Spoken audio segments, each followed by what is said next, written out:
Hello friends, welcome back to the new video guys. In this video guys, I am going to show you guys how can you check your hotspot device name in your Poco phone. Guys, you want to check your hotspot device name in your Poco phone. So as you can check, and guys now let's see how to check hotspot device name in our Poco phone guys. In this video guys, I am going to show you friends.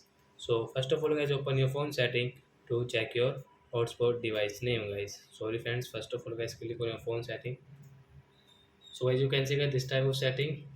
So as you can see that there is no any hotspot settings. So guys, what will you have to do? So as you can see guys, this connection and sharing option. So as we will click here, guys you can see portable hotspot. Tap here, set up portable hotspot. Then guys you can see your hotspot device name, and guys you want to rename your hotspot name, so you can rename here.